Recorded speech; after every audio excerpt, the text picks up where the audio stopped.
Good day, everyone. You're welcome back to my channel. This is Mirrorset Tutor by name and Probanisha. This short video is in response to a question asked by one of my followers and fans. The best way I can respond to this question is to do a short video.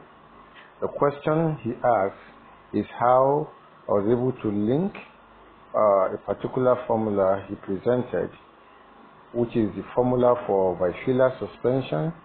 I was able to link it with the formula I gave in the experiment I proposed. And that is why I have done this short video. For an ordinary bifilar suspension, the period of oscillation is given as t squared equals to 16 pi square Li over mg d square.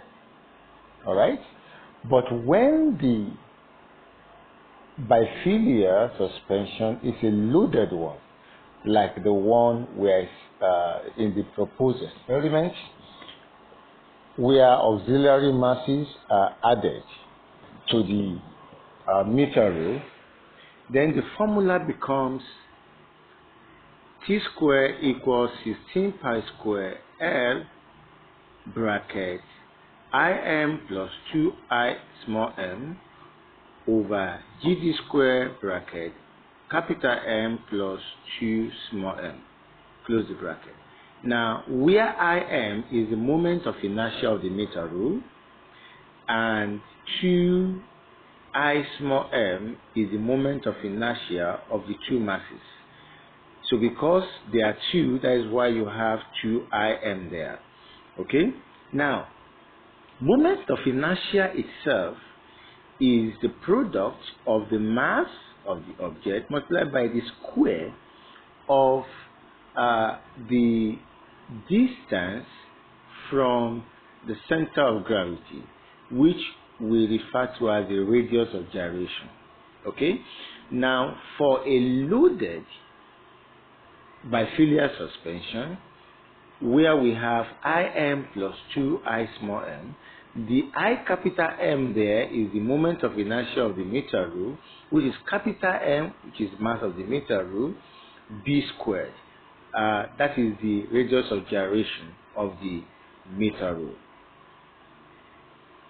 Okay? Then I small m will be small m multiplied by b squared. Okay? And since we have two of it, so we have 2Im, and that will be 2 small m b squared. Therefore, Im, that is I capital M, plus 2I small m will be equal to capital M plus 2 small m bracket b squared. Okay? Now, if you put it back into the equation, you have t squared equals to 16 pi square L bracket m plus 2m, close the bracket, b squared, over gd squared capital M plus 2m. So the capital M plus 2m will cancel out, and then you are left with t squared equals to 16 pi square L b squared over gd squared.